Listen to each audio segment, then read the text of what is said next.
is here. Okay, we're ready? Ready? Okay. Good evening and welcome. Today is Tuesday, May 15th, 2018. This is a regular meeting of the Board of Education. If we could start this evening, as we always do, with the Pledge of Allegiance. I pledge of allegiance to the flag of the United States of America and to the republic for which it stands, one nation, under God, indivisible, with liberty and justice for all.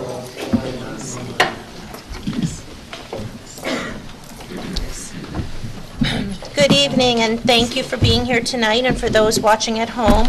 We have just exited from executive session. We have not adjourned from executive session, as we will be returning after the public portion of our meeting this evening. If I could just start by stating that today is our vote for our school budget and for our trustee. We have one open seat this evening. The polls are still open, will remain open till 9 p.m. I know the weather is not so great, but for those watching at home, if you have not had the opportunity to vote, please do so, and please, I think that's all I can say from my position. Exercise your right to vote. Exercise your right to vote. Thank you. Okay, so we'll start tonight. If there are any comments from the board? Cynthia? Nothing for me. Okay. Rob? Just a couple of reminders. I know there was a couple of Blackboard Connects that went out. Just everyone should keep in mind as we get into nicer weather that our children, some of them ride to school on their bikes, some of them walk. Just as they're dropping off and picking up, that we're just aware that there may be more children on the street, and just be careful and take their time around the school. Also, as we kind of go toward the end of the school year, I wish all the children good luck with their final exams, and hopefully they'll get through that and look forward to the summer. I know some of them already are counting down their days. Thanks, Daj. Hello, welcome. Just a couple of things. I was at the kindergarten orientation, and a great job by Mr. C and Mr. K and all the teachers and the aides.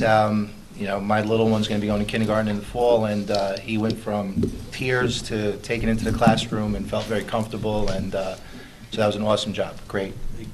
Nothing but positive things to say. And like I told all the kindergarten parents, you need to get involved. I mean, there's the PTA, there's, you know, different groups and committees and things like that you need to get involved. Even with our Board of Ed agendas, please pick one up, read it, show up to the meetings, any way you can help out. We also have a Facebook page that has been very positive, and so if you have Facebook, please like the page and start following. Thank you. Thanks, Daj. Carl? I would just like to recognize two outstanding high school students. The first is Renz Toledo, who was in All Shook Up, the middle high school's performance this year, our musical performance, and he is nominated for an award by the Metropolitan High School Theater Awards Program of 2018 for comic performance, and we wish him well in that selection process. He did an outstanding job in the play. Also, I want to recognize Jessica Berger. She is the high school's valedictorian, and Jessica just continues to make us proud. Last week, she was named Con Edison's Athlete of the Week. She was on a radio program, and tomorrow night, Michelle and I are taking her to an awards ceremony in her role as valedictorian. She's an outstanding student, athlete, just all-around great person, and we're very proud of her. Thirdly, I'd like to just recognize our strings program under the leadership of our teacher, Charles Duchateau. He organized an amazing opportunity for the middle school string students this past week, which was for them to perform at Lincoln Center. And I know Dr. McDonald, who's with us, accompanied the group. Mr. Duchateau's wife, Anne Britt Duchateau, did some video work, and their performance was simply outstanding. And I know they were very proud. They had a wonderful audience. After that, they went and attended the Broadway musical Carousel, and they watched their teacher, Charles Duchateau, conduct. Which was just an amazing experience. I think afterwards they even were able to meet Renee Fleming, Tony Award-winning actress.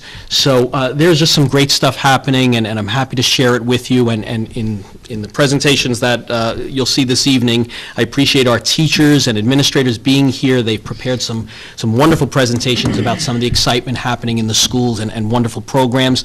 And in the months ahead, we have so much more to share with you, and we'll do that over time. Please stay with us and enjoy this end of the school year. Thank you. Lee, do you have anything to present tonight? No, not in particular, but I would at this time like to thank our custodial staff thank them in advance for all the things they'll be doing for us in the spring in preparation for all the activities, the graduations, the award ceremonies, all the different concerts and plays that they work so hard to set up and make everything work out well for the people participating as well as the people attending.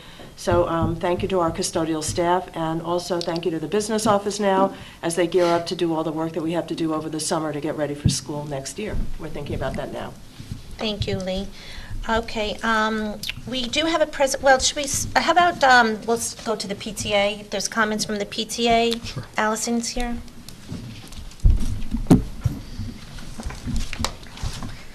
Hi. Since we last reported, we've held a college financial workshop for high school parents. We had our PTA dance recital. At the end of April, we celebrated teacher appreciation with a breakfast and a lunch. We also celebrated administrative assistants and school nurses. We had 2 assemblies over at the Cottle School. Both, one was Bubble-mania, the other one was a Ben Franklin impersonator for the 5th grade kids who are going to Philadelphia tomorrow. And we had our spring boutiques. We've been really busy sending out flyers, sending school bee emails, social media posts, and phone calls to encourage everyone to vote today on the school budget. And we hope that everyone does so. We are in the process of selecting our 6 recipients for our PTA scholarship that we offer to our graduating seniors. This week is Circus Week at Cottle, which will end on Friday with our 3rd grade performance. This Saturday, we have another cultural arts outing to the Met Museum. This time, it's a tour of the Roman artifacts. June 7th is our volunteer recognition night. Keep an eye out for an Evite coming soon to all of our volunteers. And also all of you will be invited, and we hope to see you there. June 8th is Cottle Field Day, and June 15th is Middle School Color Wars. That's it. Thank you, Allison, and thank you for all you do. Tuckahoe School Foundation, there's no one here this evening. Rob, is there anything? Nope. No, the only thing I could say on that front, and I know that they did it last year pretty successfully, they had graduation lawn signs. So my understanding is those are available again, and I believe if you visit the website, you could place an order through there. Great, thank you. Okay, now we have a presentation. We have an update from our architect, KG&D, and we're very excited to see what you have to show us tonight, Russ. Well, it's great to be here. Russ Davidson with KG&D.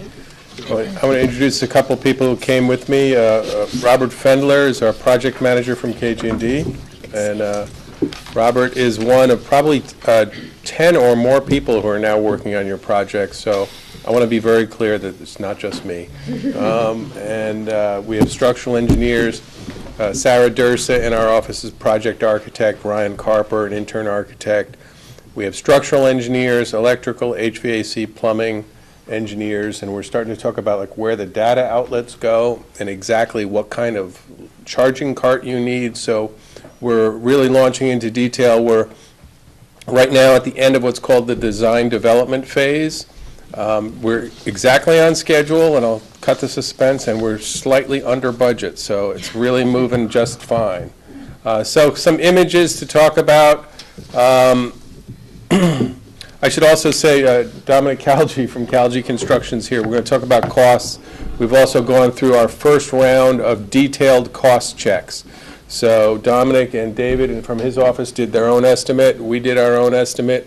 We sat together to make sure we're all looking at things the same, and we really feel that the budgets are intact. So this is the floor plan for the top floor of Cottle Elementary. A couple things that are evolved is the maker space is now really taking shape on the bottom right. And on the upper side, you'll notice maybe that the 2 classrooms in the middle have a different kind of wall in between, because we're talking about making those classrooms with a movable wall, so you can have a double-sized space, which is very exciting. And then you'll see these two little blue things, which we call co-labs. So they're little pockets off the corridor where students can gather, maybe 8 to 10, and watch something on the screen or do a little reading project. It's just something that you're starting to see more and more in next generation schools, especially in the upper grades, and this is, again, going to be your 5th grade floor. So it's little breakout spaces that can happen, and we're still able to have full-size classrooms.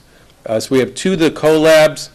In between them, we have some little sort of banquettes, so 2 students or a student and a teacher can meet and work together. And on the far right, we had a little extra room over by the toilet rooms, so we have another place where the corridor can become a learning space. So we're really trying to make the entire floor plate available for you as learning space, not just classrooms and corridor. And we're able to do this on the upper story a little bit better because it's not a pass-through. Because you don't have to, nobody really goes down this corridor unless they're up there to learn. You're not able to do this on other levels, but it's pretty exciting, and we're starting to have some fun with it. We've done an updated furniture budget, so basically all the furniture you see in there is in the budget as well. So this is just a typical classroom. Bob and his team does everything in a 3-dimensional program called Revit. So we actually build a 3D virtual model of your building, including all the structural steel and ductwork, and that's underway right now. And on the right, you're seeing some of the things that we're looking at, innovative types of furniture that are standing. The middle piece there is actually storage with a sliding whiteboard on the front. Your team did some visits, and one thing that happens in elementary schools, as we all know, they're very good people, but you have lots and lots of stuff. And so one of the things that we found to be helpful is to create storage with writing surfaces on the front. So that's what that middle piece is. So this is from our Revit model. First of all, there will be some color in there, but this is just a white model of the makerspace, actually. So one of the things that's changed since you last saw it is we've figured a way to actually raise the roof a little bit in the makerspace, the one larger room. So that roof tips up towards the street, and you have a little bit higher ceiling, which is something you really don't have elsewhere in Cottle. So we had a second story. We wanted to give you some height. And you can see that in the model, which is accurately shown for daylight, it allows the daylight to penetrate. And you can see in the back of the room, there's sort of 6 tables that look like 4-leaf clovers. 3 of those will be fixed, and will have power hardwired into them, and the other 3 will actually be movable. So you can move all the furniture around. Did we get that right? That's what we want, yeah. Yeah, okay. And the others are movable tablet armchairs. So flexibility is the key, and pendant-mounted LED lighting. And this is the double-sized classroom on the other side of the hall. So the roof here tips up towards the golf course. You can see the folding partition that nestles in there. And again, lots of movable furniture that can be reorganized based on the learning style and whatever the teacher wants to do. And then plenty of storage on the perimeter and writing surfaces. We talked about the hallway. So here's a look down the hallway, and on the left is one of the little collab spaces. So our project architect, Sarah, thought of them like geodes, like the rocks that you open that are colorful inside. So they can have a real sort of blast of color. And then you can just see the white banquette, which will wrap around in a quarter circle, and 8 to 10 students will be able to sit in there and watch what's on the video screen or talk, or a teacher can pull up a chair and they can do a reading project. But it's basically free instructional space that we weren't able to find. And if you look all the way down, you'll see that little collaboration space at the end of the hallway. And then halfway down, we talked about these little banquettes. So we're looking at this curved plywood pre-finished system that creates little space for 1 or 2 students to sit. And you know, we've talked about this a lot, and the hallways are used in your buildings.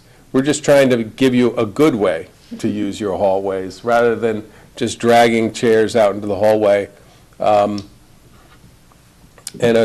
we think it's coming along pretty well. One of the changes is the front of the building. We've changed the look a little bit because we're trying to deal with this center area where the makerspace roof pops up a little bit. And on the back, this is where the double classroom pops up a little bit. And part of our thinking here is to make the areas that don't pop up have a little bit more brick, and the parts that do pop up have a different expression that's a little bit lighter. So this is what that would look like. So we think it's still consistent with the earlier view, but that's the maker space, and we have a little room for trees in front and a nice white cornice. And then looking down the street, again, it's a two-story building, and we think it'll be kind of exciting and marks that something special is happening in that space up above. And this is it from the rear. The security vestibule, I think we might have shown you. We're continue to refine this, but it'll push out. It'll give you a handicapped access ramp. It has a secure office, but it allows people to come in the building, talk to a security guard, get vetted, then get let in. So it'll be a lot different arrangement than what it is now. And we think that we found a way to make it attractive and it'll fit in. And you'll have stairs on the right and the ramp up from the left and a little space for planting in front of it. One of the things that was just sort of a placeholder number pre-bond was upgrades to the Cottle Elementary School field. So we met with your athletic director and we heard about all the ambitions for this space. And then we tried to find out what was realistic and achievable. So we're really very consistent with the original scope. The proposal for this elementary school field is actually to not make any clay or sand areas for softball, but just make it a very high-quality sod grass field, because everybody felt that that gives it the most potential for multiple use. And actually, on a rainy day, that dirt infield is not a very pleasant space. But one of the things that is being proposed here is, first of all, completely removing the grass, putting in a gravel base, a drainage layer, irrigation, and topsoil, and then sod. And also, you'll see that little line that says 2% from lower right to upper left, regrading the field. So it'll still have a slope to it, but it will be flat. It will not. It'll be a flat sloping plane, not the undulating, pockmarked, puddle-ridden mess that it is today. And we're actually budgeted in this is 2 movable backstops. So you could actually do 2 baseball games by setting one up in lower right and one up in upper left. And those will be movable, so you'll have all sorts of flexibility. You can move them around if the grass gets worn out. And we think it's a nice solution. Some of the trees in the lower left will be removed to expand the field area, but it was what everybody felt was the best use of the approximately $500,000 that'll be spent to update this field, is to make it a high-quality grass field.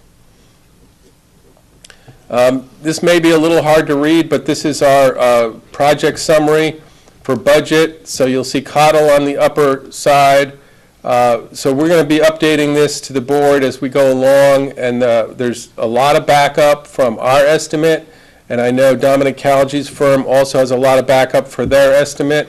But unlike the early budgets that were done on a square foot basis, these are based on schematic drawings, and professional estimators looked at them very carefully. So for Cottle, we had a budget of $5.6 million. Our estimate has it at about 5.2, and Calgi's estimate has it at about 5.1. The security vestibule, we've definitely added scope there. We had a budget of $211. We have it at $381,000, and Calgi has it at $534.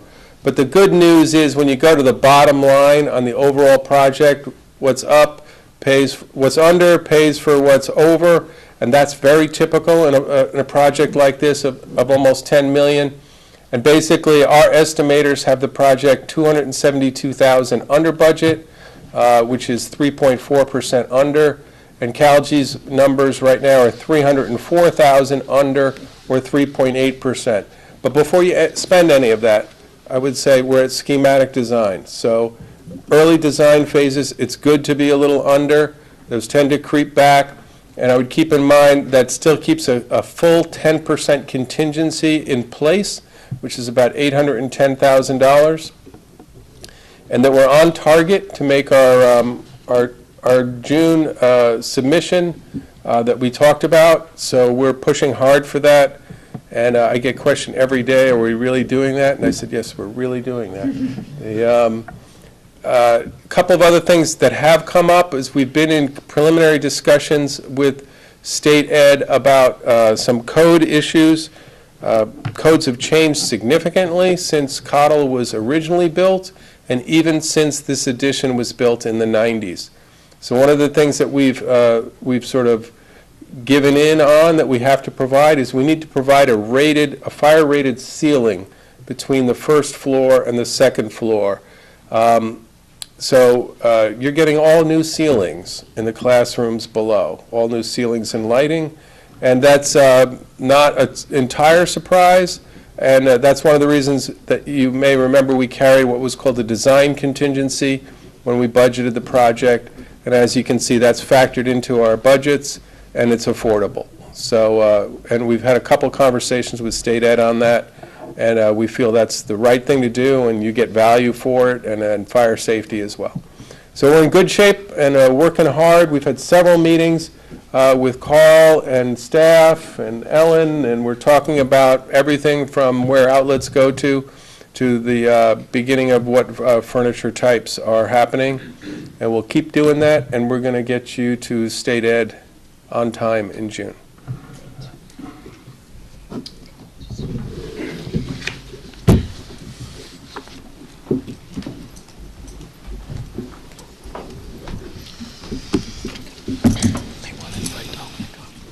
Explain his role. Dominic's here in the back.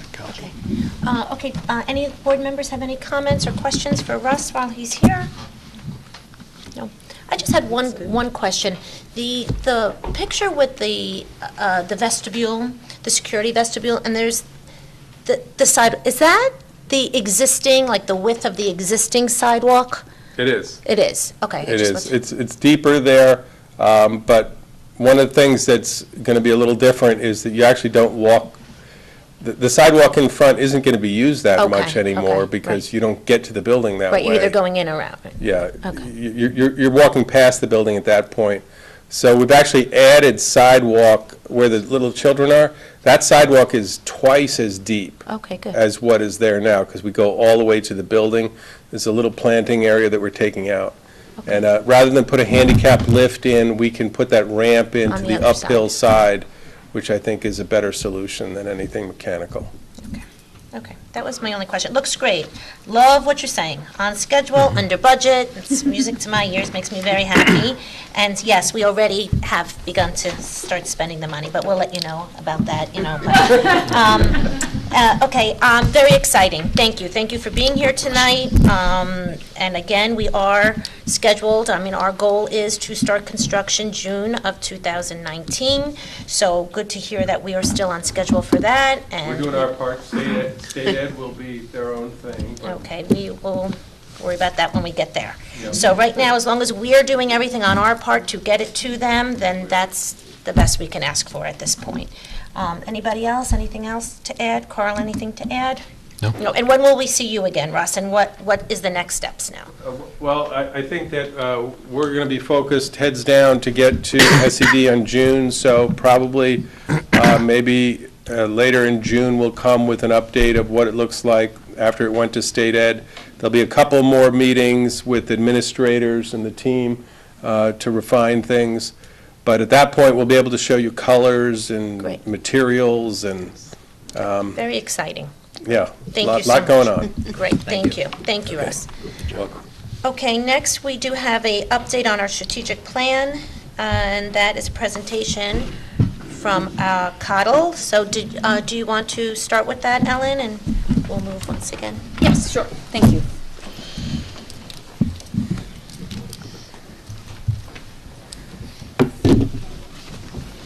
So our last meeting, we had the exciting opportunity to share with you some things that were happening in the secondary schools, and tonight we're bringing you 3 different things that are happening at Cottle, so you can get a sense of where we are as we are coming to the end of our 5-year strategic plan. Tonight's presentation will revolve around 3 aspects of the plan: the teaching and learning, student special needs and talents, and student outcomes.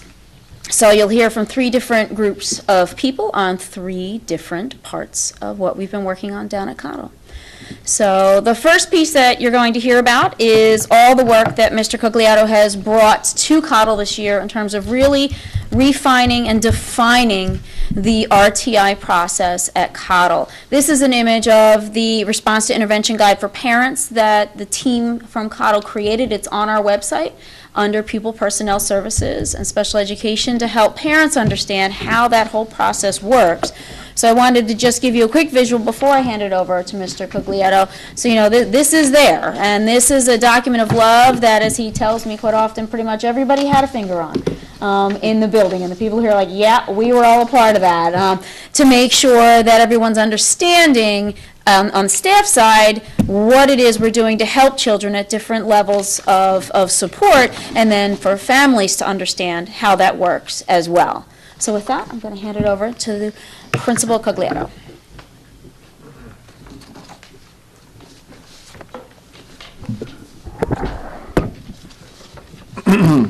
Good evening, Mr. Albano, Board President, board members, parents, colleagues. Good evening. Upon my arrival, Mr. Albano and Dr. McDonald gave us the go-ahead to take a very careful look at our response to intervention procedures and practices. They were certainly in place long before I arrived. The fact is that there was room to grow. We agreed upon it, and we thought that it was a very healthy and important goal, especially for a new interim entering the district. Board members, each of you has a packet with a copy of the RTI handbook, which has codified our procedures. And as Dr. McDonald mentioned, every set of eyes, every teacher in the building had the opportunity to participate in its creation. The presentation this evening will be very quick. It's impossible to follow Russ with a presentation on RTI after, was I the only one that wanted to clap when Russ was done? Anyway, what you're seeing here is page 2 of the handbook. It is just a definition of what we consider to be response to intervention, and defining our terms is very, very important, not only our procedures, but our terms. In a very short period of time, there's going to be a new special ed director. I'm assuming July 1st. It is most responsible on our parts to essentially hand over a very well thought out plan and program and process to him, so that he can then take his decades of experience and add to it, because it is always a cyclical affair. It's always a growing, breathing document and procedure, and we're very comfortable with the plan that we are going to present to our new director. It goes without saying that academic supports learning, and what we do if children are not learning at a particular pace is a civil right of any child in any town in our nation. And we take that responsibility very seriously.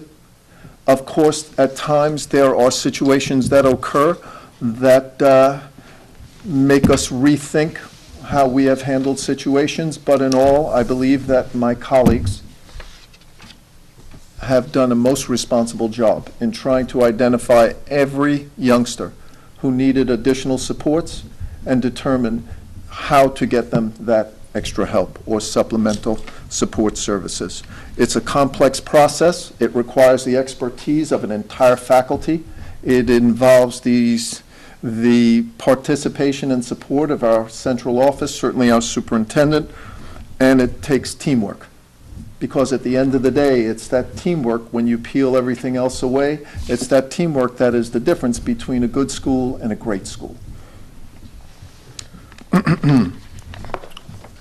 If I may, this is an accepted diagram and model for the percentages of youngsters who should be receiving supplemental support services. Ms. Tate, I see you shaking your head. I'm sure that this is part of your world. Ladies and gentlemen, I'll tell you that this is the first time in a 40-year career that I've been in a school that meets and matches that model. First time. Essentially, 5% of our overall population could and should be within that third tier, which is the most intensive tier of support. Intensive tiers of support really imply very small groups meeting 4 and 5 times a week with specially trained and certified interventionists. Tier 2 is a level and a model for youngsters who are experiencing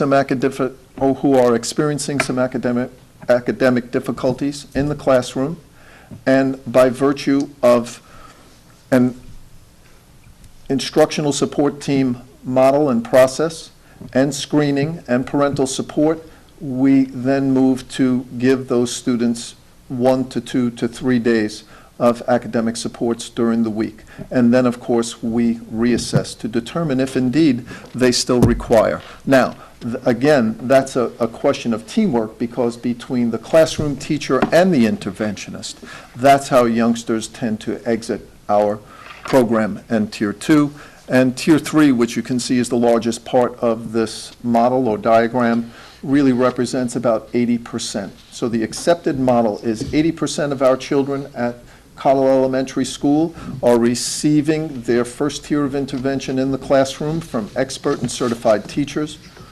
Of the entire population, approximately 571 children who are in regular education settings, about 15% of them might very well be scheduled for a second tier of intervention, and of those 571 youngsters at Cottle School, about 5% of them would require the most intensive supports.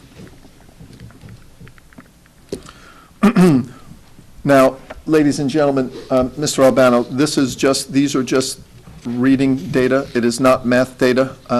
Ellen has told me I have about 7 minutes, so we're just going to stay with reading for the time being. This is information that is current and real time. You see the number of students in our grades. You see the number of youngsters that, through an IST process, instructional support team process, have, and of course with parental support, these youngsters are receiving those tiered levels of services. The pie graph, and I should say that Roberta Martin, for all of you who know Roberta Martin, she is the architect of the graphics, and I very much appreciated the work she put into this. But 6% of our youngsters are receiving a second tier of intervention, and 1% of our students are receiving that third or most intensive support. Now, if I may, I'll move on to the next slide. And again, this is this is threefold. Certainly it's for Mr. Albano and Dr. McDonald. This is also for the new director. And it is really a timeline. And with this timeline, our school, Cottle School, can, through the years, pretty much track for patterns and trends. There's really nothing mysterious about this. If your eyes go from left to right, you can see patterns emerge. If you enjoy looking at data, and if you're a part of living and breathing this educational process at Cottle, this all makes perfect sense. It doesn't make sense when you have an inordinate number of youngsters who are requiring academic intervention services. That's what tells a story. The story this data tells us is that our classroom teachers are doing their jobs professionally, and our interventionists are doing their jobs professionally. And the systems that are in place to identify the youngsters is working. And the exiting of children who have received their supports for a prescribed period of time, who are then tested again, and once they are tested again, and they have to meet three areas of a criteria. Once they have proven that they have met the mark in 3 areas, they're exited. So this kind of information really is telling us youngsters who are coming into the program and going out of the program.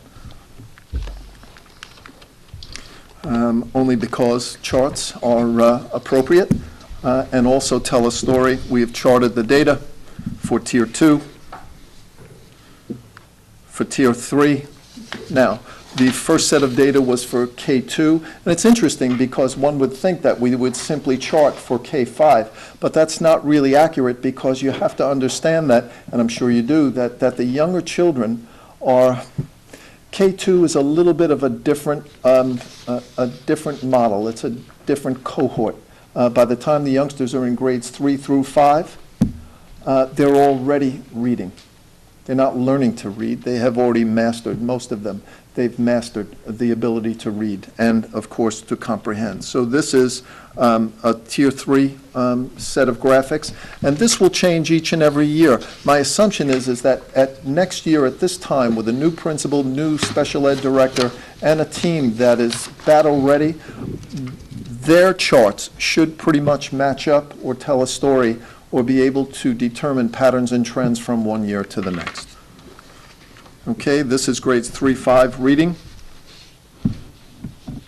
And of course, this information provides not just youngsters who are receiving building level academic intervention services, but also youngsters who fall under the umbrella of the Committee on Special Education and are mandated to receive services. And once again, here are the graphs. This is for Tier 2. And again, if my assumption is that next year at this time, Mr. Albano, Dr. McDonald, the new special ed director, the principal, the IST chairs, will all take a very good look at the changes that have occurred over the course of the year and be able to determine all types of information. It implies so much. This may not be as exciting as Russ's presentation on the new construction, but to classroom teachers and principals, we think this is very exciting information. Okay, data for Tier 3. And again, members of the board, these are documents that we use to govern our process. Every youngster who is receiving academic intervention services has his or her own data folder. And by the way, all of this is digitized. We really don't use paper that much. And the benefit of that is that every single case, every single file, every single folder will be ultimately available to our middle school and our high school counselors. They no longer need paper. And finally, this is the exiting document. Of course, there are no names in it. We extract the names, but this is the paperwork that helps to govern the youngsters who are exited from the program. So that's it. It's been a long and wonderful year of trying to improve a process and procedure. This is just a snapshot, but I will say that I'm very, very proud of my colleagues for dealing with me, because I pretty much kept them to task. And my assumption is that we're in a better place. So, thank you all. Good night. Thank you. Thank you. Thank you, Mr. Cuglietto. And then now we're going to call up Mrs. Cardone and Ms. Donovan to talk about the writing revolution. Just to remind those who were watching last meeting, we heard what was happening in grades 6 through 12 for this, and they're here to share with us what happens at the elementary level.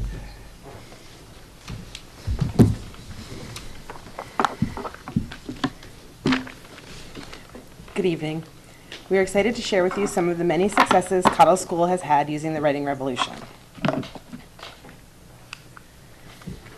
This is a sample from a second grader that was done in the beginning of the year. She writes, "This summer, I went to Mount Vernon, and there was 3 dog, and my friend Isabel was there. This summer, I went to Cape Party, it was a pool party." Throughout the year, second grade integrates the Writing Revolution into many of their daily practices. They work on expanding sentences, using a variety of strategies, creating topic and concluding sentences, and matching details to topic sentences. You can see from her writing later in the year that she is more organized and coherent in her writing. She's using transitions, expansion techniques, and outlining to organize her thoughts. So her second sample reads, "Spring is my favorite season. Spring is a season for me that I have lots of my friends' birthdays, like Leighton, JP, and more people. April Fool's is a holiday that I get to prank my brother and my parents. Although I love basketball, I want to play soccer too. I love spring break because I love to see my family, just not at school. Clearly, spring is my favorite season."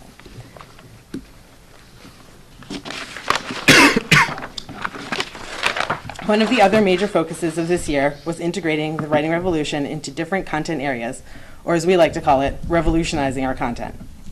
For example, in math, we use sentence combining to help students learn to explain their thinking. Other activities include but, because, and so to expand sentences and show their understanding of the topic, as well as using sentence types to show an understanding of new vocabulary words. For the combining sentences activity, the students take 3 sentences and combine them into a more sophisticated sentence. So the first one reads, 1/3 and 2/6 are equivalent fractions because 1/3 and 2/6 name the same point on a number line, and they name the same part of a whole.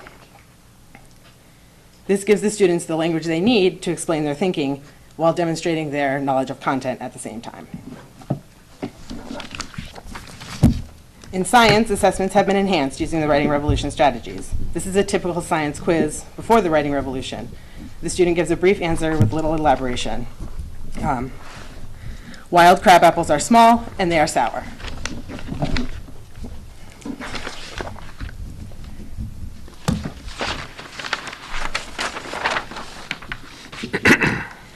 By giving the students sentences to expand and outlines for organizing their writing, they are able to get more information. We are able to get more information from them and better assess their knowledge. This student's work on the first sample was much less organized and informative than the work on the second sample. On the other hand, the second sample shows that when provided with a structure, the student is much better able to show what she has learned. So she says, "The group of baby green anoles are better climbers, but some of their parents were not so good at climbing, so the babies are not so good at climbing." She also, on the bottom, to expand the sentence, she was given the basic sentence, "They changed," with question words to guide her to expand her sentence. So having to fill in the content of the information. And she said, "When brown anoles came to Lizard Island, green anoles changed because the brown anoles ate them." That gives the student, the goal is to have this type of writing become independent as they move through the grade levels. As elementary learners, they need a lot of significant time practicing and a lot of direct instruction to do this.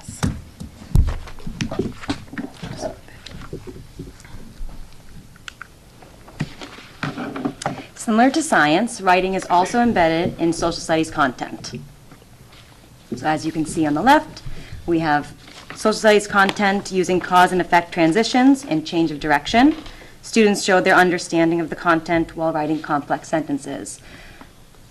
On the right-hand side, you can see students demonstrated deep understanding by expanding a simple sentence. It was created using the question words, what, by whom, when, and why, to write a complex sentence that reads, during 1620, separatists and merchants, both pilgrims, created the Mayflower Compact to maintain peace, settle their differences, and to have a guide for their self-government.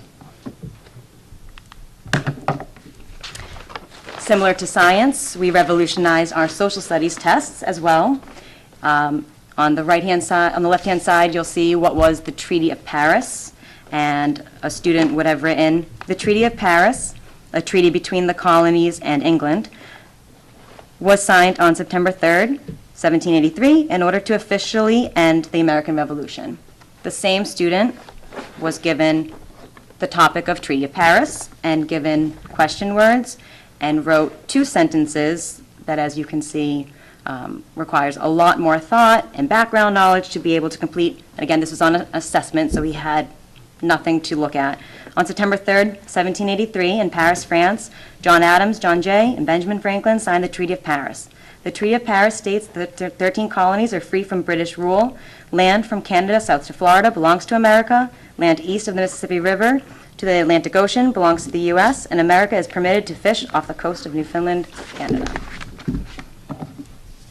This one is my favorite because this was a student who just transferred to Cottle this year, 5th grade, has never had the Writing Revolution program. This was his writing sample. The topic was summer. When given an outline, he had said he's never outlined before, that he always just writes. So this is what he wrote about summer. I had an awesome summer. I went to Boston. It was so fun. We stayed there for 2 days and 3 nights. In Boston, we walked Freedom Trail, which is a red brick path that goes for 3 miles. The trail goes by historical monuments. The second day, we went to MIT. It was so cool. Then we went to MIT Museum. That was my favorite part of the whole trip. After that, we drove by Harvard. On the 3rd day, we drove home, making some stops along the way. It was so cool was his original concluding sentence on his outline. As you can see, he continued on writing details after his concluding sentence, and that is because before he came to Cottle, he did not have the structure of the writing program to understand that you need to keep your writing organized and follow an outline so that it's cohesive. This is the same student. This was only 7 months of using the writing program. Students had read an article in class called A Penguin and His Wetsuit, and this is what he wrote about the article. In 2004, the staff at Steinhardt Aquarium at California Academy of Sciences worked tirelessly to help Pierre grow his feathers back because he had been withdrawn. Once the staff found out that Pierre was losing his feathers, they gave him medicine to increase his appetite. However, the medicine did not help. Afterward, the staff tried to use heat lamps to warm up Pierre's body and give him energy to grow his feathers back, but that attempt was also unsuccessful. Finally, one of the staff members, Pam Scaller, thought a wetsuit would work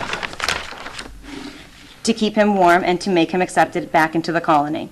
The different wetsuits had different outcomes. For instance, when Pierre wore a white wetsuit, he wouldn't participate in the group, but he was warm. And when he wore a black wetsuit, he was accepted, but was too cold to swim. Finally, the staff produced a wetsuit that made Pierre warm enough to swim and let him be accepted into the colony again. Clearly, the staff worked tirelessly and used creative thinking to help Pierre become the top penguin once again. As you can see, there's a very clear beginning and transitions. I'm very, very proud of this student, and this is after daily sentence work, many single paragraphs, many essays, embedded in the content using expository topics to write. And we just wanted to leave you with the thoughts of the children on the writing program. So this was an end-of-the-year writing assessment, and the students were asked to write a paragraph describing what they liked most about the school year. So a 3rd grade student wrote this. Although in 3rd grade we did many different activities, I liked writing paragraphs the best. My class and I each made 3 paragraphs about the Oregon Trail or homesteaders, and we got to write the final draft in cursive, because we're really good at it. Notably, we made our own journals, 3 paragraphs about immigration, so we got to pretend we were immigrants. In addition, I wrote a paragraph about Thanksgiving, and I got to write about how my family celebrates that holiday. Specifically, I wrote about who came to my house to celebrate. Since I got to write 3 paragraphs about my endangered animal, the giant panda, I learned many new facts I did not know before. Certainly, we did many fun and captivating paragraphs throughout the school year. What grade was that, Ms. Donovan? 3rd. Very impressed. Thank you very much. Thank you. Thank you. Thank you both. Thank you. I just love it. Okay. So our 3rd presentation tonight takes us into our special education program. Just to give a quick preview before our 2 teachers come up. This is our 2nd year with opening an intensive program that we call our verbal behavior program, which is an 8-1-2 model, which means a maximum of 8 students, 1 teacher, and 2 TAs in the classroom at a time. We opened it last year for grades K1-2, and it was so successful that this year we opened another classroom for grades 3, 4, 5. So we have the 2 teachers of that program here tonight in order to share with you and give you a little understanding of how we're meeting the needs of these students who we opened the program because they're Tuckahoe students, and we wanted to bring them back and have them go to school in their home school.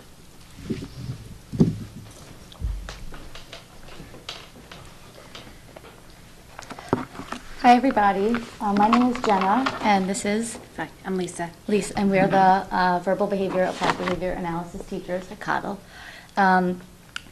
So I'm going to give you a brief formal definition of what verbal behavior is.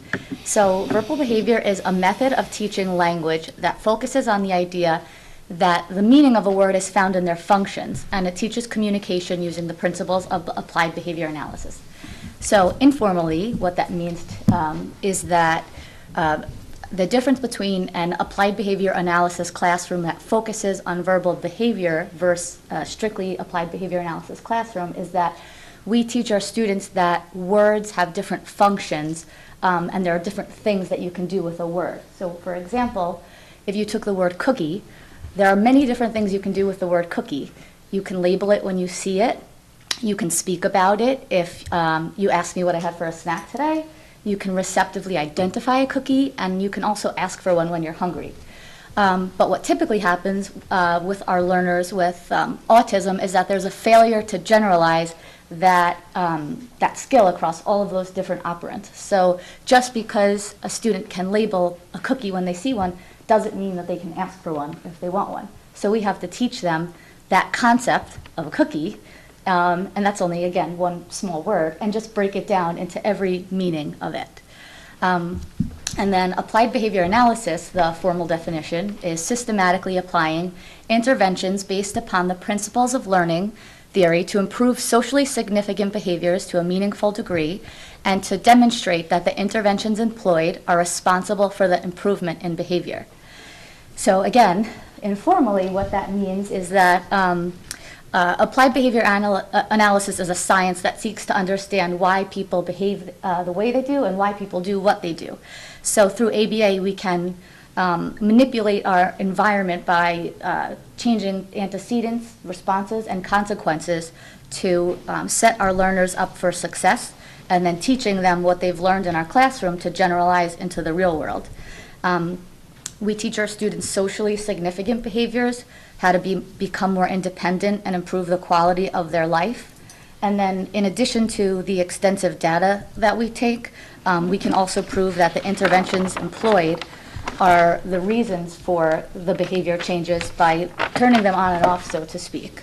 And although ABA has been shown to be the only evidence-based treatment for autism, there's a large body of literature showing its effectiveness in other areas such as sports, health and safety, parenting, exercising, industrial safety, and many, many, many more. But those are just some to name a few. So these are a couple of the main components of the verbal behavior program that we will discuss throughout the program. Oh, sorry. So this is, our classroom is set up in a rotation throughout the day. So there's different things happening all at once. Our TAs and aides are all extensively trained in doing what we do. So some of the different stations are intensive teaching. We'll talk about these further in detail, but intensive teaching, independent work areas, group work, which is reading, writing, and math, direct instruction programs, essentials for living skills, and then pairing and manding, which we'll discuss. And this ensures that we can account for all of the students being engaged in meaningful work, and that it ensures that they get an equal amount of time in each area, and that a teacher, the main teacher, gets to see them at least once a day. More, if not. Yeah, much more than once, but sorry. But, intensively once. Intensive ones, yeah. So this is an example of what our rotation schedules look like. So it's color coordinated with each teacher in the classroom, and it's also used to ensure accountability for the staff members so they know that where they should be and who they're working with at any point throughout the day. And this again also shows that the teacher gets to see each child at least once a day. Intensively. Okay. Each student also has an individualized schedule, and it matches the schedule that we just saw. So this again ensures that they know what they are doing for the day and they can check into the specific area when we tell them to, and this way they know they check their schedule and they'll get ready for their teacher. The structured independent work area that we mentioned before is another aspect of our classroom. So this is where we take skills that the students have were previously taught outside of the workstation, and once they're mastered, we can place them in this workstation. And it teaches them to work independently and follow a schedule. So the little cubes that you see on the desk tell them that, so if the first cube is yellow, they need to take it and put it onto the yellow box, pull out whatever in there, complete that task, put the box back, and then move on to the next cube. And anything in the workstation might be reading, writing, math, matching, sorting, and many more depending on the level of the learner. So some of the key components of a verbal behavior program is when working with a student with autism or special needs, the first component to good teaching is that a learner must associate us, the teachers, with good things happening. We want the teachers to learn that when Jen is around, or whoever their teacher is, amazing things happen, learning's fun, and I'm so happy to be with them right now. So in other words, we're pairing ourselves or associating ourselves with reinforcement. And this turns us into reinforcers as people and provides increased compliance and instructional control. And while neurotypical students will often work for a teacher, whether they're paired with them or not, that's not often the case with students with developmental disabilities. It's almost 100%, you could say, required that you are paired with them. Absolutely. And just to relate this to your everyday life, we're more willing to do things for people that we have a rapport with that are kind to us than somebody that might not be the case with. And I'm more willing to do it even better than if that were my relationship with someone. So it's just an example. So all of our students in the classroom have a functional communication system. So when we use the term functional, we mean that it's easy to access and everyone understands it. So it's always available and it's easier for them to use than problem behavior. So many times problem behavior serves as demand or the request for an item or an activity or for something to stop. So since the child does not know how to express that themselves, we need to teach them something in order to compete with their problem behavior. One of the biggest components of our program, I would say, is something called manding, which is also called requesting. So this is something we focus on all day long, and many people might think that requesting is seems so simple, or it's something that children might, maybe why don't they pick on that up on that organically, something that a typically developing child might pick up on. But our learners don't understand that. They don't understand that their words have a meaning and can get them things. So we actually have to teach them to specifically ask for the things they want or the things that they don't want. And we set up contrived situations for a certain block of the day with each learner, where we're recording the variety of things that the student is asking for. So are they just asking for one thing over and over again, or do they have an interest in many things? How many times a minute are they asking for something? And what prompt level is needed to get them asking for that? So it might start as intrusively as them requesting with a full prompt of us echoing the word we want them to say, or if they're a signer, physically prompting them with the item in sight, to a spontaneous request, which is amazing, where just the student's motivation alone they can walk up to us and say, Miss Jenna, I'd like to play with Pop the Pig right now. And again, I know this seems like such a simple skill, but our students don't have that. We also teach them how to demand for information, request for information. So teaching them how to ask, what do we have next, or who's coming into our room today, and then how to demand or request to their peers. So we set up contrived situations where they're sitting with another learner and they have opportunities to ask each other for preferred things, to teach them that their peers have values just as much as the teachers do. And again, as Lisa said before, most problem behavior is a communicative attempt because they haven't been taught how to ask for things. So their history is of being reinforced for problem behavior to get them those things that they need. So we're teaching them an easier way. So intensive teaching is where we work on all the skills that we've assessed the children from our ABLES as well as our VB MAP. And we work on skills as introverbals, labeling, receptive skills, social skills, requesting, play skills, and imitation skills. We use teaching procedures that are scientifically validated and evidence-based, and each student has their own intensive teaching bin with materials and data collection binder just for them. This is an example of one of the learners in my classroom. You're going to see a video of him after this, and we have permission from his parents to show the videos you're going to see today. So this was his VB map in the beginning of the school year. The blue that you see is from September, and the first box, level 1, represents a learner that's cognitively 0 to 18 months old.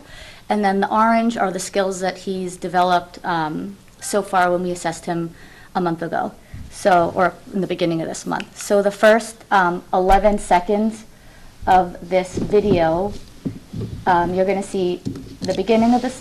Thank you. The beginning of the school year, some problem behavior such as banging his head or grabbing at his ear, and then you'll see this past, just where he is at today's point in time.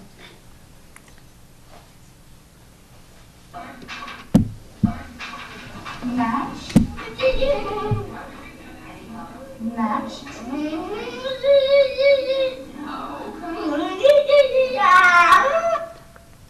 So that was at the beginning of the year. Yes. Match.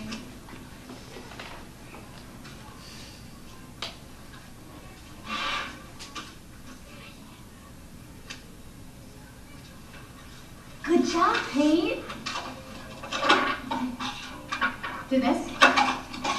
Good job! You get some tickles and you get tickles and tickles and tickles. You're so smart, my boy. Okay, Kate. Hi. Match. Keaton. Match. Good job, you matched the plural. Match. Good.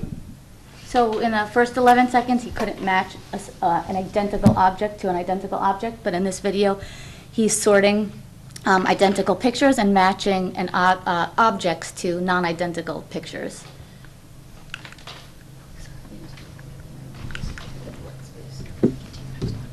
Here you go. This is a VB map from one of my learners. This is his second year in the program. When he started with us last year, you could look at the green boxes. He had 2 skills. We assessed him at the end of last year. Those are the red boxes. You can see how much he grew. And now recently, the orange-colored boxes is where he's at now.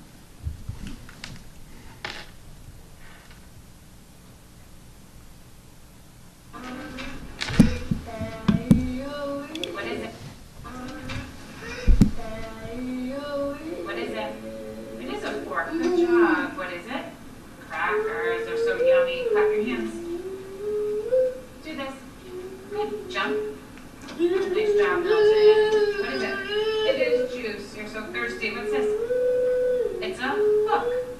Good. Book. That is a book. Here you go. And so he is nonverbal, so we're doing sign language. He is tacting. He is answering questions, and he's just amazing. He's come really far. All the students, this is a sample of a behavior management system that's posted in the classroom, so the adults can see how much is required of a student and what is required to gain access to what they're working for. So these are the advanced programs that we use for comprehension, reading, and math. If the student is not up to the advanced program, they'll work on the intervention skills that I mentioned earlier in their VB map and their ABLES assessment. Another component of the verbal behavior applied behavior analysis classrooms is the Essentials for Living program, which is a communication, behavior, and functional skills assessment and curriculum. It teaches our learners functional skills that they might come across or need to use in their everyday lives that could be stopping them from learning, or these are oftentimes a lot of the skills we need to teach them before we can even have them sit down and work with them, such as being able to wait, accepting no, transitioning from preferred to non-preferred activities, or even preferred to preferred activities, giving up preferred items, listener skills such as will they come here when you ask them to come here, so safety skills, and then can they tolerate certain things, so maybe wearing a Band-Aid or glasses, and then activities of daily living such as toilet training, brushing their teeth, putting on deodorant, washing their face, and so forth. I know that a lot of this might seem like a foreign language to a lot of people, but I just want you to know that everything we do can be aligned to the Danielson rubric, so all of our instruction protocols and procedures can be aligned to the Danielson rubric for any administrators that wish to see how it might relate, and this is just one example of one component. So everything you've seen tonight and heard, it falls back into the categories that we listed before, and this is just a very brief synopsis of what a verbal behavior ABA room looks like. Thank you. Thank you. Thank you.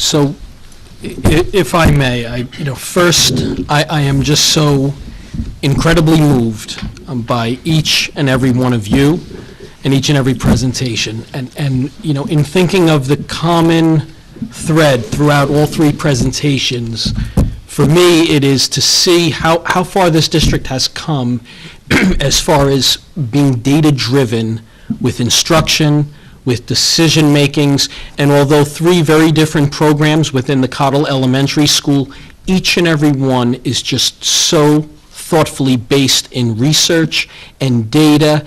And I start with Mr. Cuglietto, and I just need to thank him on behalf of the entire community, because he has been a bridge with our elementary school program, and when he came on board, he said, "Carl, I will not warm a seat. It's not the type of administrator I am. I'd like to move Cottle forward."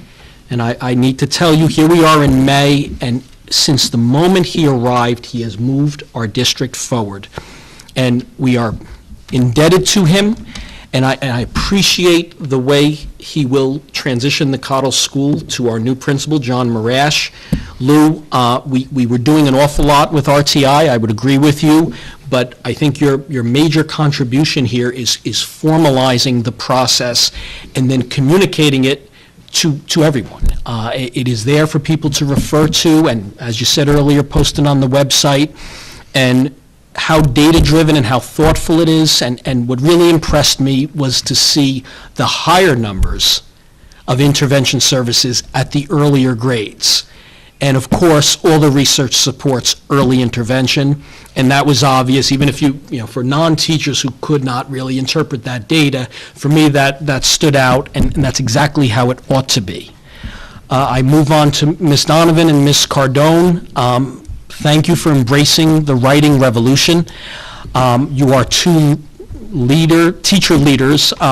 We had visitors from Australia, from our audience who may not be aware of this. We had a team of educators come up from Australia to see the work Tuckahoe is doing in writing. And I know they visited your classrooms and were mostly impressed by the growth that you showed us this evening. This was just a glimpse, but to see the growth, that one particular writing sample from beginning of the year, 7 months later, that's what inspired us to make this a district-wide initiative from years ago, and you'd be proud to know, now you're all elementary educators. At the high school, you'd be proud to know over the last 2 years, which we've implemented the Writing Revolution program, participation in AP exams has gone up 30%. We offer 11 APs. I was in the high school guidance office earlier today, and they've told us that we have an unprecedented number of Tier 1 and Tier 2 college acceptances, and we'll be communicating that to the community over the next several weeks. But we're very encouraged, and know that I can't wait to see those third and fourth graders as they transition through, because now we finally have a consistent approach to teaching, writing, and teaching students how to think and structure their ideas. So again, I can't thank you enough. And lastly, I turn to both Jenna and Lisa. Jenna, you were a pioneer here in Tuckahoe because you launched this program that you were so kind to share with everybody. And it is a very highly specialized area of education. But you began, or Dr. McDonald began the introduction by saying this program was created for Tuckahoe children who, before you implementing this program, had to attend school elsewhere. Some were on a bus for an hour, each way, going off to different schools. We brought them home, and I can confidently say they're probably receiving the best education that money could buy. And I know for both of you, it is a mission, and I know that. The work is intense, the planning, to do what you do in the classroom every day, the planning after hours is enormous, tracking the data and the growth of your students, and again, thank you for that visual, and I'm glad that parents gave permission, because I think to see it is really what helps people to understand that growth that inspires you to do the work you do every day. So again, to all of the Cottle staff and Dr. McDonald, who has provided leadership, and Mr. Cuglietto, thank you for being here this evening, and we really, really value and appreciate the work you're doing. And I think the board is going to want to see you come back, sometime next school year to even share more. And I'm sorry for dominating the conversation. The board members certainly can contribute any comments they'd like or questions. Totally in agreement with what Mr. Abano has just said. You have to understand, from our perspective as board members, we don't get a look inside the classroom like we got the opportunity to have tonight. We have been hearing these words to us, they're words, writing revolution. It's been a couple of years now. To actually see the product of that and to see the product of your work with our students and our students working hard in the classroom is so rewarding to us, because what we do here is we give the okay. These are recommendations that are brought to us, and we're saying, okay, it sounds good, that sounds great, we want to see that work, we want to see the results, but we're taking a leap of faith sometimes, and we have to have good, trust in the judgment of the recommendations that are brought to us, and this to us is the proof of that. So it's very, very important that we see it, that our community sees it, as well as the verbal behavioral program. We have heard about it, to actually see it. To see you are two amazingly gifted teachers. I mean, these children are very, very lucky to have you. I have to say that as a mom. It's really, really so important, your work, and to know that these are our students who are here. They're with their siblings, they're with their neighbors, and this is where they belong. So I thank you for that, and for bringing this to us tonight. It's very important for our community to see your work, and I just really, really appreciate it, and want you to know how much I thank you for that. Any other board members have a comment? I don't know, I think the two of you have said it all, but I think, like Mr. Albano, we're going to be waiting to see you come back again and tell your peers to come and share with us as well, because like Michelle said, it does make it easier for us to say yes with confidence, to know that we're making a good decision. And obviously, yeah, this is the proof of it. So thank you so much for taking the time. Yeah, I would just to add, and I said this the last time we had a presentation as well, I think these are great stories, and it's a pleasure to sit here and see what you guys are doing. And this is a busy community, and people aren't always paying attention, so I think any opportunity to celebrate and show the work that you guys are doing to the public and everybody else, it's great to see. So I welcome you anytime you have a good story to tell. It's rewarding, and it's a pleasure. Thank you. I'm in awe. I mean, having two little ones, one going to kindergarten, and my other one will be in second grade. They're in good hands. I'm impressed. You guys are doing an amazing job. Thank you. Great, thank you. Okay, we're going to move on now. If anyone would like to leave after their presentations. We completely understand. Yes, they'll be And up- again, we thank you for being here this evening. Thank you. We are going to move on now to the first recognition of the audience. And this is for agenda items, but if, I know it is late, and if there is someone here who would like to speak now, I will give you that opportunity now to speak. Not a problem.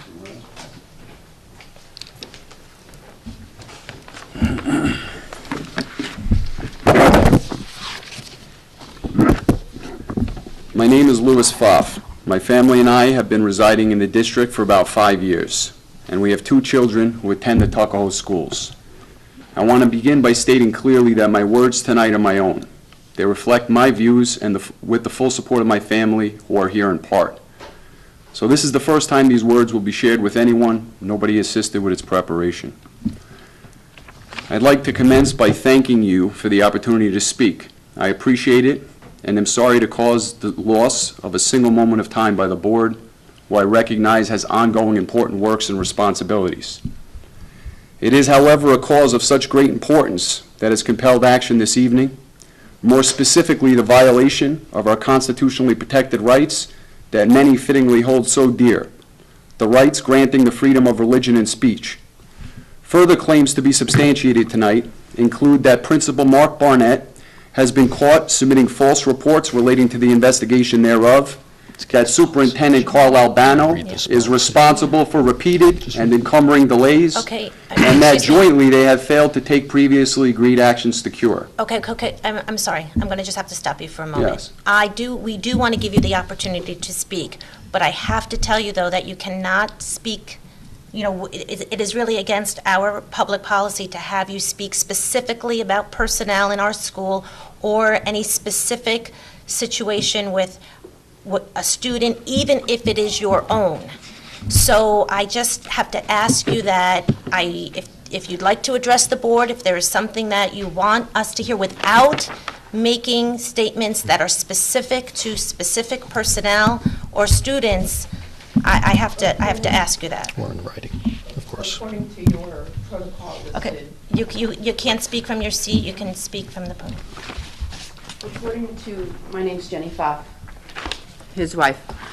According to the protocol that's listed on your website, under community and employee complaints, it goes through the chain of command and what should be followed. If you get to E, if the complainant disagrees with the superintendent's decision, the formal complaint may be brought to the board in accordance with applicable policy. So during the audience, is that not the time to bring it? No, it's actually not. I mean, you can bring any complaints to the Board of Education. You can bring them to us in writing. There's absolute, that's your right. You can do that. And as the policy says, after you have gone through the chain of command, that's exactly what we ask you to do. But I'm just going to check here that our public participation policy does not allow us to talk specifically about students, even if they are your own. Okay. Because, your students' rights are protected, and we cannot, even if you want to speak of your own Okay. child, we can't allow you to do that. Do you want to redact all names out of here, and he can just speak No, there's a without process listing for- names? No. We weren't asking the superintendent, we were asking Michelle. Well, if he's not saying names of anyone, I'm not sure. Well, you can, the policy is in your packet. You Okay. can read it. Can you just give me a moment, because I don't want you to do anything that's, going Sure. to jeopardize Happy to anybody's redact position. So names. let's just, You can't identify people.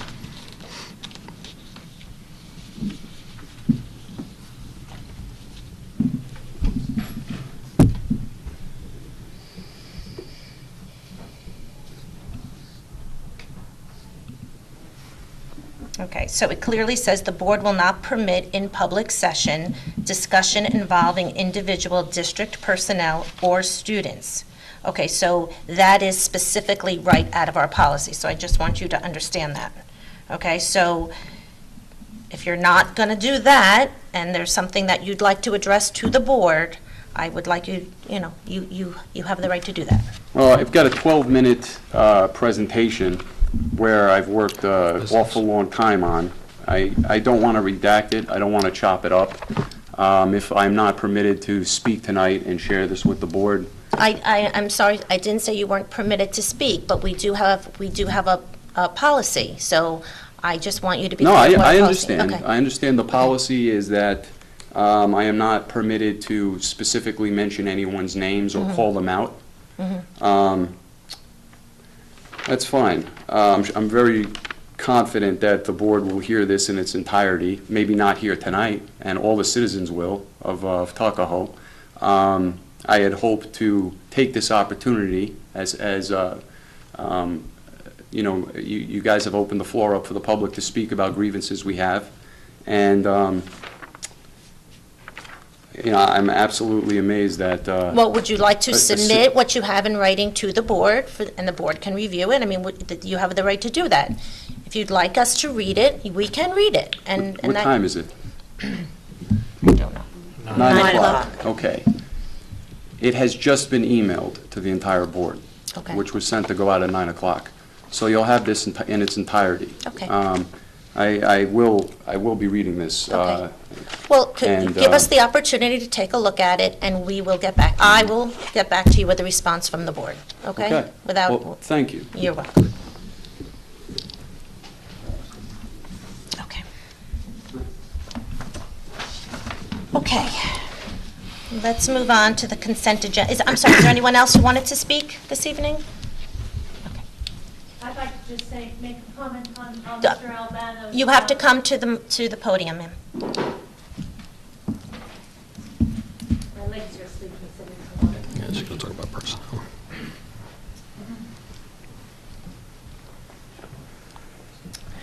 My name is Sarah Belair, and I've been a resident here for 20 years, and my son is a graduate of Tuckahoe High School. And I was very impressed by the presentations, especially about the writing revolution. And I want to agree with Superintendent Albano about how it has taught students how to organize their thoughts and how to express them. My concern is that any school district might try to teach or force children what to think. And I want all teachers to be very concerned about that. You don't have that right. That comes from the home. You can teach them how to express those thoughts, but you can't teach them what to think.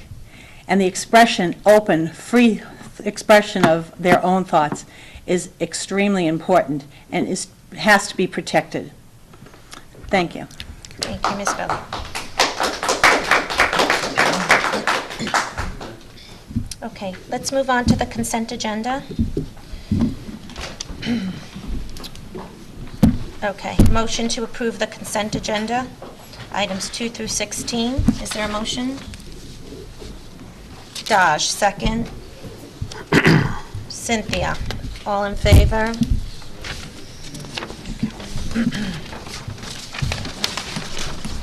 Okay, let's move on to business of the board.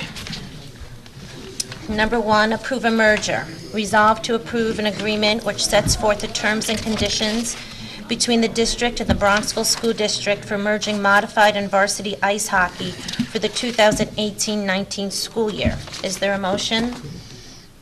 Cynthia, second. Daj, discussion.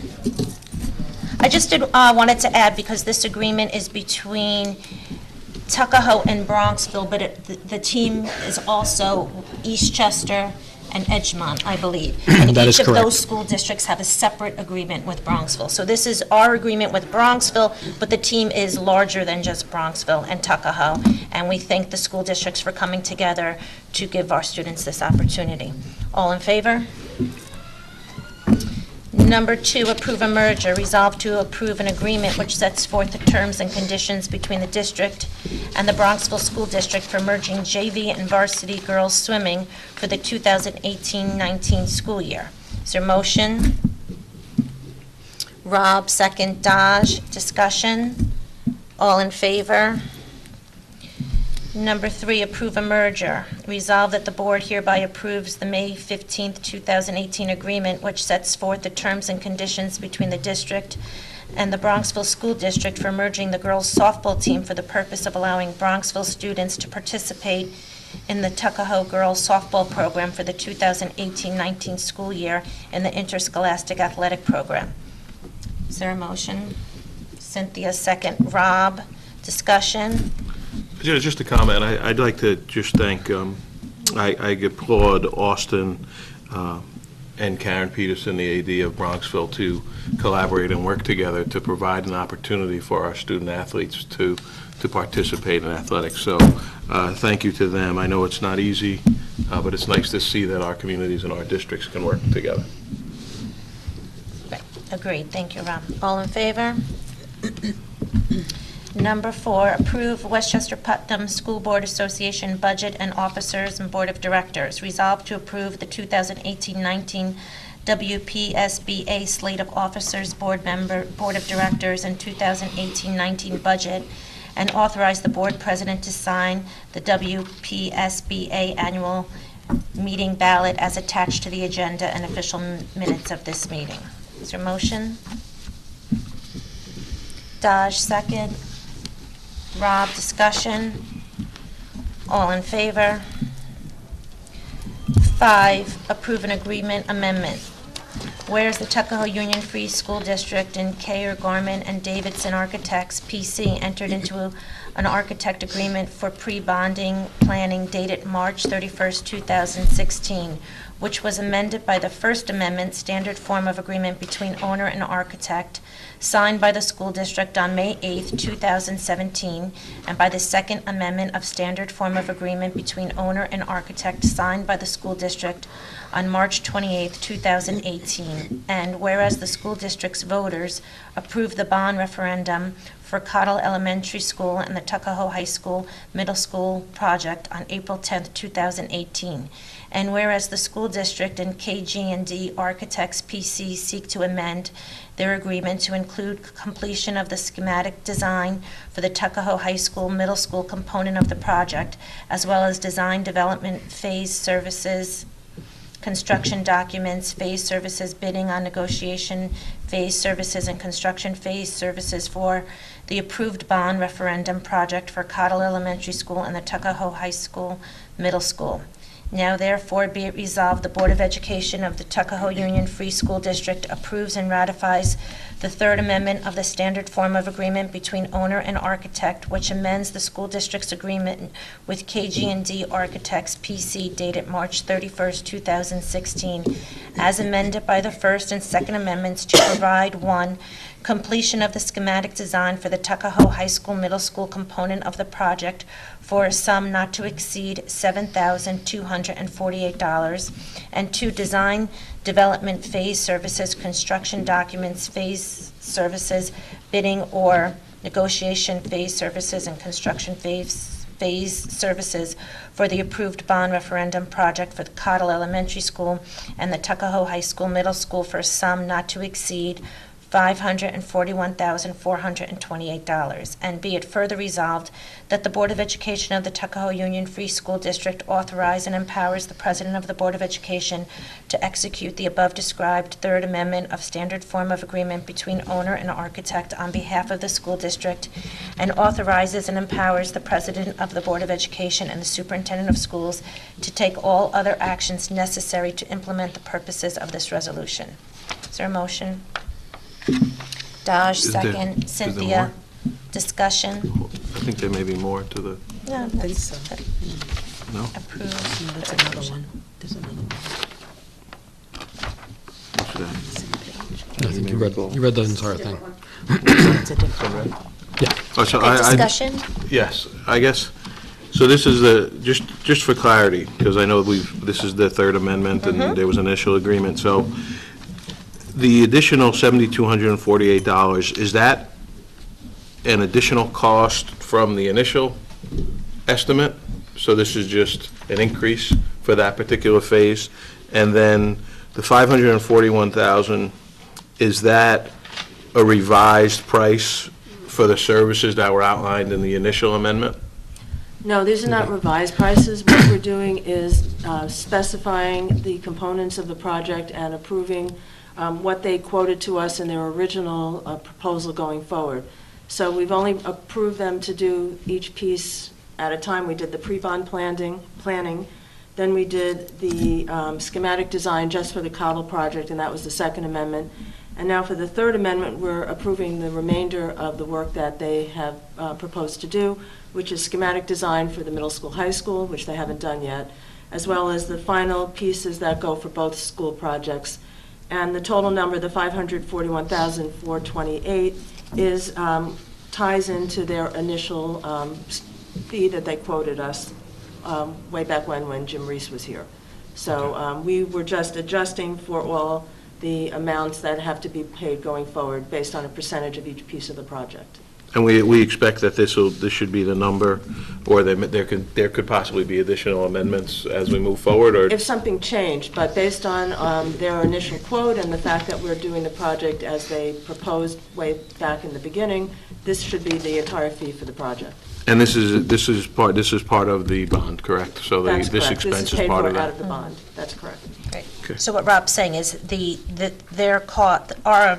cost has not increased, we're just basically itemizing the expenses as we Correct, go and along. approving them to go forward with these component pieces of the project. Okay, perfect. Okay. Thank you.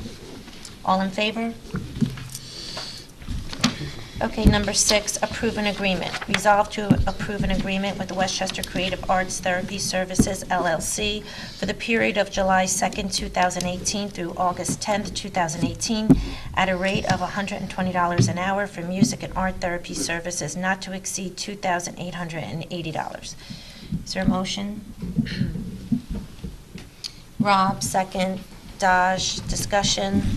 I believe this, Dr. McDonald, correct me if I'm wrong, is for the program you just learned about, which is our ABA program, and this is art and music therapy. They do an excellent job. We've worked with them many times in the past. All right, great. Then we raise our And hands twice for for the- that, and right? this is for the summer, All right, yes. all in favor? That's another interesting fact about the program, that the program runs, if I'm not mistaken, all 12 all year. months. It's a Yes. 12-month program. Right, okay. I'm sorry, all in favor for the music program? Yes. Number 7, approve an agreement. Resolve to approve an agreement with Christine Cosmogiannis for a period of July 1st, 2018 through June 30th, 2019, at a rate of $62 an hour for reading instruction services not to exceed $10,000. In 2016-17, that was $3,348. Is there a motion? Mel, to say something? Well, motion first. Okay. Rob, second. Daj, discussion. No, yeah, I was just wondering if you could explain. Yeah, so what this is Ms. Cosmogiannis is a special education reading teacher, and we have services over the summer. It actually, we ran the contract through the end of next June in case there Kinda what I happens to be a need during the school year. But in the summer, we currently don't have enough of our own staff that are able to work this summer for mandated summer services for students who get just reading twice a week, as opposed to a full-day program that our verbal behavior kids do. So you'll see coming up that some of our staff is being appointed, but we do need some additional, and that rate is the tutoring rate that we pay our own people. All in favor? Number 8, to approve a contract addendum. Resolve to approve a contract addendum with ABC Tutoring for the period of May 16th, 2018 through June 30th, 2018, at a rate of $130 an hour for counseling services not to exceed $3,000. Is there a motion? Daj, second. Rob, discussion. All in favor?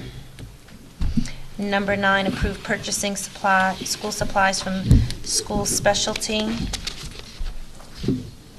Whereas pursuant to General Municipal Law, Section 103-16, the Tuckahoe Union Free School District is authorized to make purchases of apparatus, materials, equipment, or supplies, or to contract for services related to the installation, maintenance, or repair of apparatus, materials, equipment, and supplies through the use of a contract let by the United States of America or any agency thereof, any state or any other political subdivision or district therein, if such contract was awarded to the lowest responsible bidder, or on the basis of best value in a manner consistent with General Municipal Law 103 and made available for use by other governmental entities, and whereas Region 4 Education Service Center is a political subdivision of the state of Texas, and whereas Region 4 ESU, through the Cooperative Purchasing Network, solicited competitive proposals for school supplies and school specialty, obtained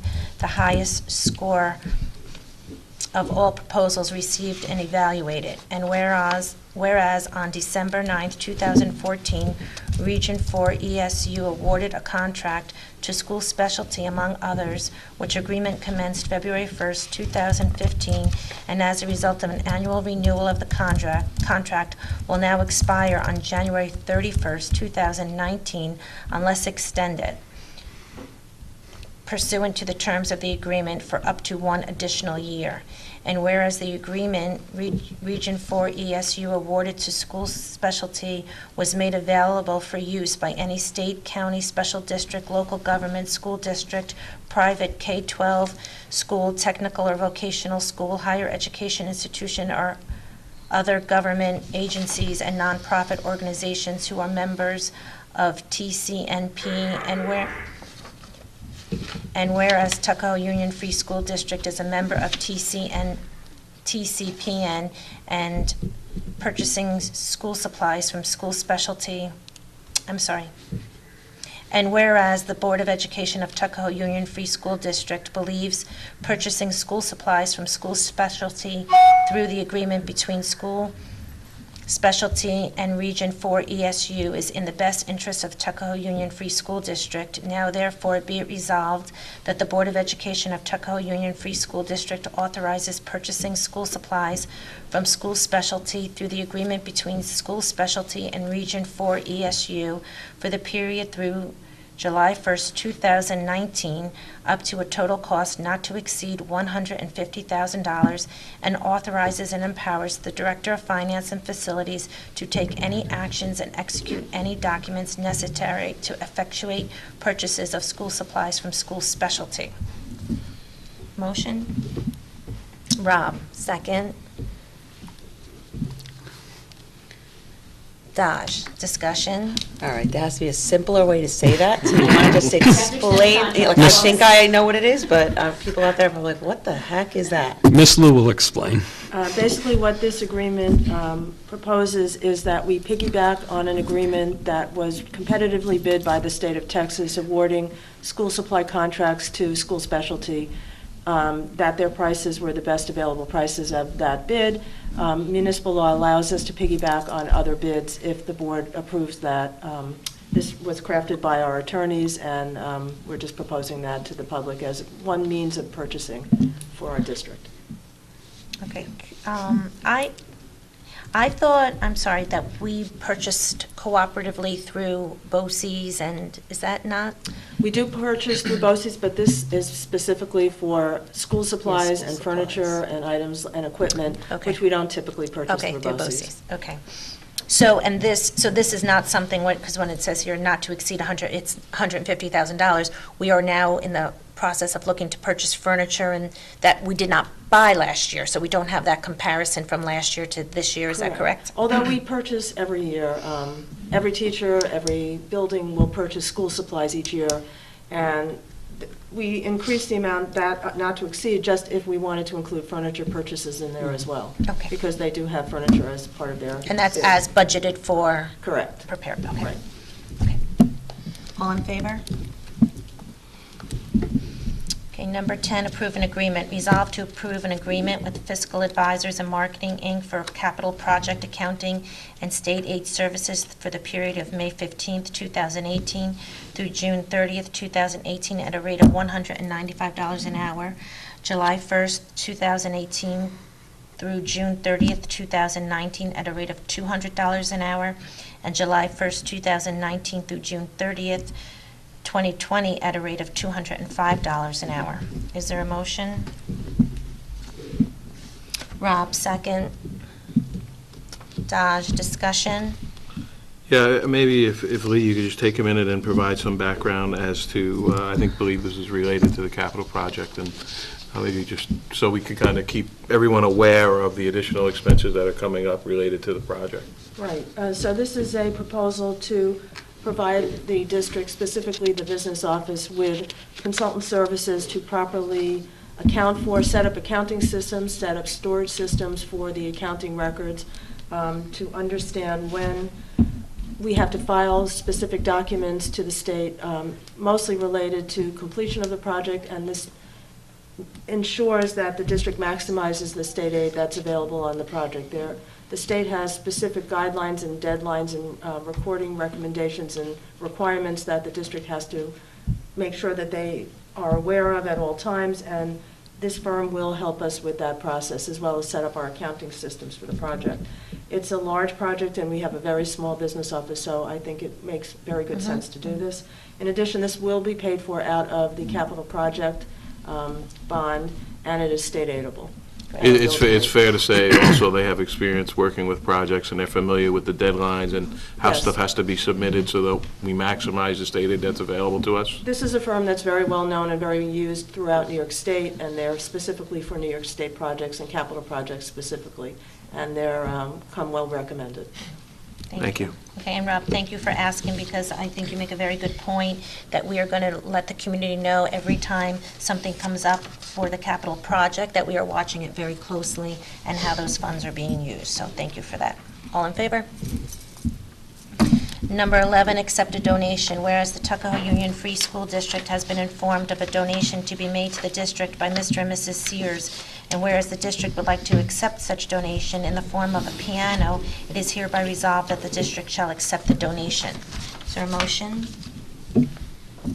Rob, second. Daj, discussion? I just want to thank the Sears family. I know they offered this through Mr. Duchateau, and we have a growing strings program, and we will make very good use of this piano. We thank them. All in favor? Okay, we're going to move to personnel. 1, appoint an advisor. Resolve to appoint Marissa Fruscante as Tigers Helping Cubs Session 2 advisor at a stipend of $1,417 for the 2017-18 school year. Is there a motion? Cynthia, second. Daj, discussion? All in favor? Number 2, accept a resignation. Resolve to accept the resignation of Christina Serafine as Junior Carnival Co-Advisor effective February 16th, 2018. Is there a motion? Rob, second. Daj, discussion? All in favor? Number 3, accept a resignation. Resolve to accept the resignation of Joseph Tools as Junior Carnival Co-Advisor effective April 13th, 2018. Is there a motion? Cynthia, second. Rob, discussion? All in favor? 4, accept a resignation. Resolve to accept the resignation of Megan Malloy as English teacher effective June 30th, 2018. Is there a motion? Daj, second. Rob, discussion? I will say I did get several calls. People very upset to see Miss Malloy leave, but we wish her the very best of luck on her next ventures. All in favor? Number 5, appoint an AV specialist. Resolved on the recommendation of the superintendent of schools to appoint Gary Miller to a part-time probationary appointment effective March 16th, 2018 through May 16th, 2018 through May 15th, 2019 as an audiovisual specialist on step 6 of the CSEA salary schedule. Your motion? Cynthia? Rob, discussion? I'll just say Gary Miller has been with us for quite a number of years. He does all of our video work and camera work. This is a formality. He took a Westchester County Civil Service test and passed that test, and now we are formally appointing him to a probationary period. It'll be filed with Westchester County, but this is to continue the work that he has been doing for us.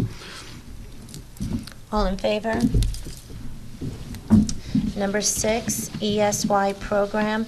Resolved to appoint Jenna Mazzillo as a special education teacher for the ESY Verbal Behavior Program at a rate of 1/200th of her annual salary per day for the period of July 2nd, 2018 through August 10th, 2018.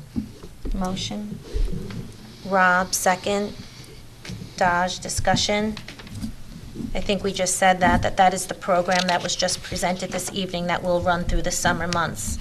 All in favor? Number 7, ESY program, resolved to appoint Brittany Fritz as a special education teacher for the ESY Verbal Behavior Program at a rate of 1/200th of step MA1 of the TTA salary schedule for the period of July 2nd, 2018 through August 10th, 2018. Is there a motion? Cynthia, second. Dodge, discussion. All in favor? Number 8, ESY program, resolved to appoint the following individuals as teachers for the ESY program at a rate of $62 an hour per the TTA contract for the period July 2nd, 2018 through August 10th, 2018. Mary O'Reilly, adaptive PE, Michael Whalen, reading and math, Jacqueline Tripodi, speech, Elise Fain, reading and math. Is there a motion? Well, it's just the two of you, so. Second, Cynthia. All in favor? Number 9, ESY program. Resolved to appoint the following individuals for the ESY program for special education. Students at their current hourly rate for the period July 2nd, 2018 through August 10th, 2018. Teaching assistant Angela Acapianti, Robert Lepore, Nina Pagaglia, teacher aide Suzanne Sahida, Lucy DiStefano, and Dawn Reese. Is there a motion? Cynthia, second. Dodge, discussion. All in favor? Number 10, appoint coaches. Resolved to appoint the following coaches for the 2018-19 fall sports season. Joseph Tools, girls tennis, $3,967. James Sweeney, varsity boys soccer head coach, $7,368. Jason Simone, assistant varsity boys soccer coach, $5,667. Adrian Toscan, boys modified boys soccer coach, $5,101. Sloan Dill, varsity volleyball head coach, $7,934. Joanne Ornstein, modified volleyball co-coach, $2,550.60. Angela Georgie, modified volleyball co-coach, $2,550.60. Stephanie Martino, varsity girls soccer coach, $7,367. Andrew Colasuno, girls soccer assistant coach, $5,667. Thomas Etrie, varsity football head coach, $8,501. David Bedlin, assistant varsity football coach, $6,800. Vito DeBellis, assistant varsity football coach, $6,800. Gerald DeFabia, modified football coach, $6,234. Michael Whalen, JV boys soccer coach, $5,667. Lauren Quitoni, varsity head cheer coach, $3,967. Megan, is it Valid? Varsity chair assistant coach, $3,400. Is there a motion? Cynthia, second. Dodge, discussion. All in favor? Number 11, appoint coaches. Resolved to appoint the following coaches for the 2018-19 winter sports season. Benjamin Newman, varsity boys basketball coach, $7,934. Andrew Colasuno, varsity girls basketball head coach, $7,934. Is there a motion? Cynthia, second. Dodge, discussion. I'll just say that people may notice we're appointing coaches earlier than in past years, and that is done very strategically and deliberately. We think, the more advance notice in putting these people in place will enable them to plan well and have a more successful season, so we're happy to, have these choices made very early on. Thank you. All in favor? Number 12, appoint a Spanish teacher. Resolved on the recommendation of the superintendent of schools to appoint Adriana Rego to a 4-year probationary appointment as teacher of Spanish in the foreign languages tenure area commencing September 1st, 2018 and ending August 31st, 2022, contingent upon achievement of effective or highly effective APPR ratings necessary to receive tenure throughout his/her probationary period consistent with the requirements of Education Law 3012, 3012C, and/or 3012D on Step Lane 2MA of the TTA salary. Ms. Rego holds initial certification Spanish 7 through 12. Is there a motion? Cynthia, second. Daj, discussion? I will just say, we've had some turnover in our Spanish teaching staff at the middle high school, and we deliberately this year advertised very early for a full-time position that is available for September. We had our middle high school administration as well as our Spanish teacher go through a rigorous interview process. This candidate emerged as the most qualified by far. She has 4 years of teaching. She has tenure down in Maryland, graduate of University of Maryland, and then did her graduate work at Manhattanville. And she can't be here this evening simply because she's in Maryland finishing up her school year, but she will be making her move here to New York and will be with us over the summer and starting her new teaching assignment in September. We have high expectations, and we are really hoping that she's someone who will settle in for many, many long, good years in Tuckahoe. All in favor?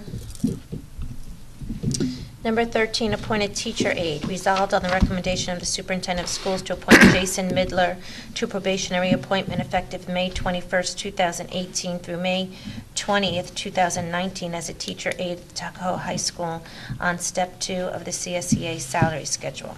Is there a motion? Daj, second. Cynthia, discussion? All in favor? Okay, we now have the second recognition of the audience. Okay, so we're not going to do that. And now we are going to wait for the results. So do you know where we are at with that, Carl? You have any idea? I think we probably have about 15 or 20 minutes before we can provide the public with results. So Okay, so we're going to recess for about 15 minutes, and then we will come back with the results of our budget vote. Thank you.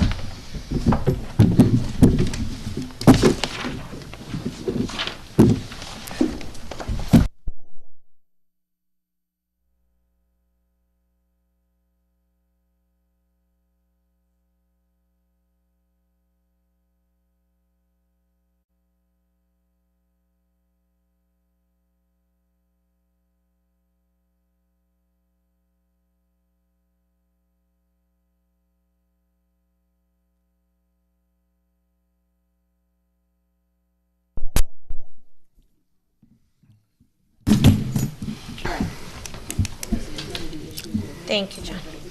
Okay, we do now have the results from our bond vote, except the results of the school budget vote and trustee election. Resolved to accept the results of the school budget vote, trustee election, and special vote proposition budget. Yes, 456, no, 195.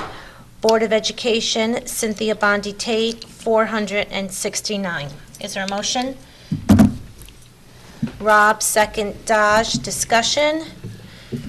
I would just like to take the opportunity to thank our community for coming out today, even in the bad weather. I'm very, very happy with the results. I want to thank the community for their support. I would like to especially thank the PTA and the leadership of Allison Halloran, who was out there really supporting us and getting the vote out and getting the word out, and has really motivated our school community to get behind us. So I thank you, Allison. I thank all the members of the PTA who have worked so hard on this.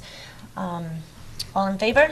Oh, can I make a comment before? Yes. I would also just like to thank the community, Allison and the PTA, and then as well as the other parents and community members who got behind this and supported the budget. I think, I think this is really good news for the district between the capital project and now the budget being passed. I think the community is showing that now they're paying attention. I think our turnout was a strong turnout. So I'd like to thank everybody for coming out and continuing to remain involved. Dodge mentioned that earlier. I think it's important the community pays attention, stays involved, supports the district, comes to the meetings, and thank you for that. Yeah, I wanted to say also, because those who traveled in this rain, I had gotten some texts who really tried to get there from, Grand Central, and they got there at 9:02, but they were turned away, but, that they tried, so thank you for all of you who did that as well. And I do also want to congratulate Cynthia on her reelection, and thank you for your service, because Cynthia is here for 1 year and has come back for 3 more years, so thank you for serving, and the time away from your family is very much appreciated, so we thank you. Thank you. All in favor? Okay, thank you. We are going to go back into executive session, so we are not going to adjourn our meeting. Thank you.